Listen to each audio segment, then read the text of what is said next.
कहा था नहीं दे। किसान किसान किसान बाबूजी कहा रे सियान भैला के बाद भी लड़का नियत झगड़ा करता सन। देखा ना बाबूजी, हमरा के हॉस्टल जाए बा आई हमार तौली लेके भाग गए। जब देखा था वैसे ही करेला। हम अपना ला नया नया कपड़ा खरीदे दी आई पहन के भाग जाला। कहा ऐसा करता रे त का करे यार, ये लोग खातिर तो नया नया कपड़ा खरीद लो, हमरा खातिर कहियो खरीद ले बड़ा तो ये लोग के ना पहनी तका लंगटे घूमी। बहुत जुबान चलाता तो देव कर तौली ना दे, अरे ना दे भो, दे हमार तौली दे हमार तौली दे। अरे ना दे किसान हमार तौली दे किसान। अरे अरे का हो गेल, काहे झगड़ा करत रहो? देखा ना भाई ये हमार तौली पहन के भाग आइला। दे दे बेटा। ना देब ना, दे दे दे हमार तौली दे। अरे किसान का भाई तोर छोट भैया ना हो, ते नहीं के जानत माई दूसरे के तौली पहनल हाइजीनिक ना होला। हाइजीनिक ना होला। हाइजीनिक ना माई हाइजीनिक, इससे बैक्टीरिया फैलेला तब बीमारी हो जाला। अच्छा भाई भाई का कपड़ा पहनने से बीमारी होला है? भाई भाई का खून अलग होला का? हाँ कपड़ा तो कपड़ा, भाई भाई के खून भी अलग होला। भाई भाई का खून अलग होला? भाई तो भाई, माँ बाप बेटा के भी खून अलग होला। अब देख हमार खून है ए पॉजिटिव, एक गधा के खून है ए नेगेटिव, अब भैया के खून बी नेगेटिव, अब बाबूजी के खून ए बी नेगेटिव है। इनका के डॉक्टरी बाद में सिखाइए, हमरा ऑफिस जाके देर होता तोरा का हॉस्टल छोड़ी के नहीं बता पहले। देखा ना भैया हमार तौली नहीं की देत। किसान तौली दे कर ना देब हो। हमार तौली दे किसान, किसान दे हमार तौली, हमार तौली दे। भैया कहा तने हमने चना के पहन ले, हम नहीं की जाना, हमार तौली भैया नु दे। नहीं की पहन ले, भैया नु हमार भैया हुआ हमार तौली दे किसान। का रहा है किसान बोलो तनी।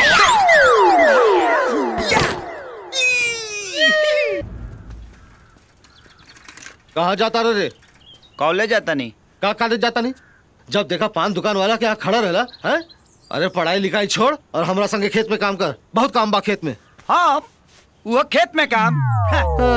तू तो बहुत बड़ा लाट साहब बनबे ना रे, हर साल फेल होला। चल चुपचाप खेत में।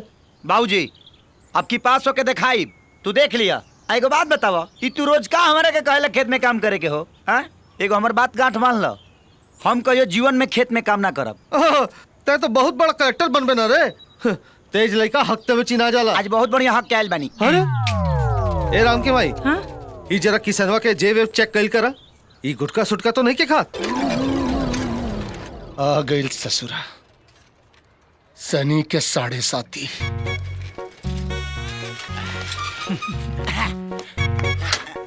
का हो ए बनवरी, आज चंदवा कॉलेज चल गइल का? हमरा से का पूछे तारे रे, हम ओकर चौकीदार बानी का? अरे तो तोरा दुकान के एगो कर मकान बा, अते ओकरा के रोज आवत जात देखेली, ए सब पूछ दे तो भड़कत का बड़े रे।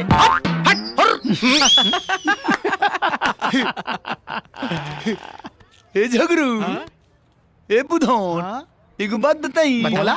चंदवा कॉलेज नहीं के गइल। तोरा कैसे मालूम बा?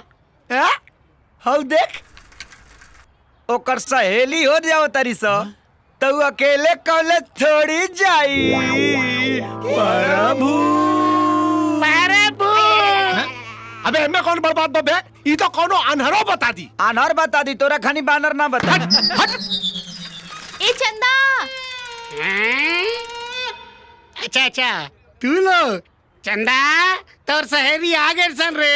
आवतानी बाबूजी।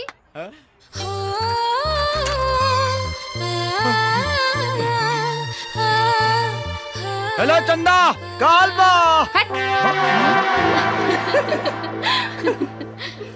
बनवारी हम आओ तनी।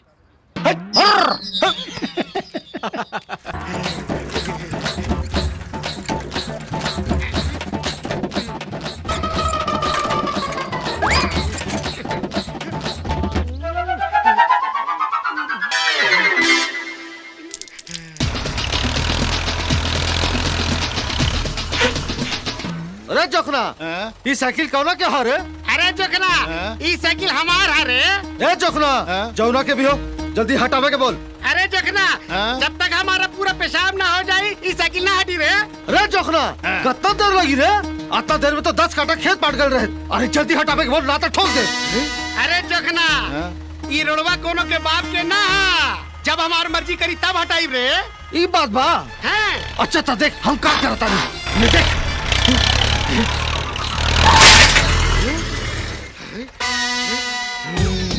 अरे रुक, अभी बताओ तारी तोरा के। अरे तू का बताइबा, हम बतावा तनी। तार टंगड़ी लेके चीजे तो भाग कर दे। अरे छोड़। अरे यार तू लोग जब भी मिलेला लड़े लगेला।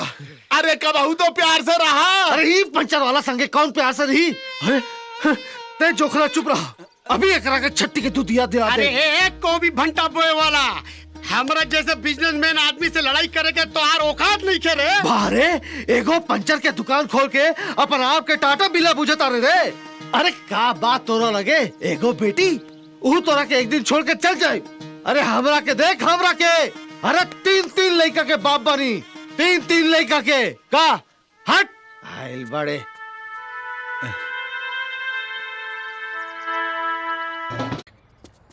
का बे बड़ा ठोक के गेल रहले ताव चंदवा नाने देला सब भाव। हने आओ, अभी हमार भाव फिक्स से कहाँ भइल बा बेटा, लागत ता गीता तो ना पड़ेला ही। और मैं स्पष्ट लिखल बा, कर्म करते रहो बेटा, फल की चिंता ना ही करो। हमार काम बा कईल कर्म और फल देहल तो ऊपर वाला के हाथ में बा। बुझली रे भगचोनहार। प्रभु ए झगरू हेने ऑनरी का भइल, तनी हमर साइकिलिया टेढ़ा करना। हो गई ओके। चंदा ए चंदा, अरे कहाँ गुजर जाता रे? हमरा साइकिल का हैंडल टेढ़ा हो गइल बा, सीधा कदा। चल सीट के धर। तैं को भी भंटा बोए वाला गोविंद प्रसाद के बेटा हुए ना रे? हाँ ता समझा दे अपने बाप के। अरे वो का को भी भंटा बोए वाला एगो मामूली किसान और हम एगो बिजनेसमैन, वो बार-बार हमसे टक्कर लेता रे। बड़ा सुंदर बड़े यार। हाँ सुंदर है रे। तार दुकान का टायर बा, का ट्यूब बा, का रिंग बा, का सीट कमर बा। बाबूजी हैं? हमके 100 रुपए चाहिए। काहे रे? हमके सहेली लोग के साथ पिकनिक पे जाए के बा। तू जा काली ले लिया। तो काल काल बोल के टरका दिला, हमार सहेली लोग आवता लोग, हमके अभी चाहिए। इला चल जा।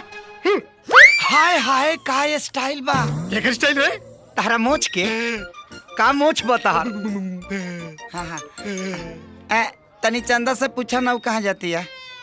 हाँ बेटी चंदा, हाँ बाबूजी। अरे पिकनिक में कहाँ जाता रू बेटी? नदी किनारे। नदी किनारे जाती है। नदी किनारे। अरे रुक, तै काहे पूछ ले रे कि वो कहाँ जाती है? तुहार बेटी चंदा ही है और जवान हो गई बिया, तो तुहार जानल जरूरी बना कि वो कहाँ होती है, कहाँ जाती है। सही बात बा। ये बात बा।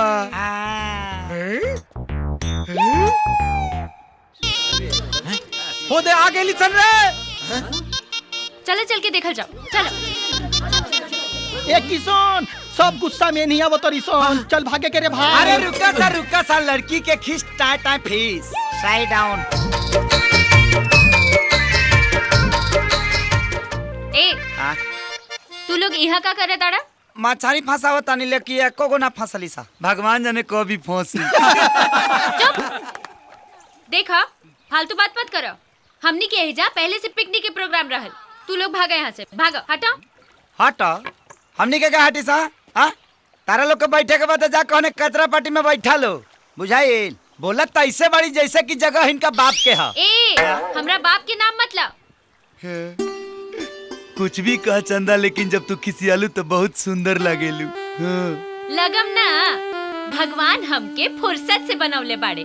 ओए होए होए होए होए होए होए, तारा के फुर्सत से बनवले बाड़े। हम का इंटरनेट से डाउनलोड हो कैल बनी का। डाउनलोड हो के आइल बानी का। चुप रहो, तारा से तो मुंह लागल बेकार बा। गले लग जा। बा। ए माई, माई रे, ए माई, माई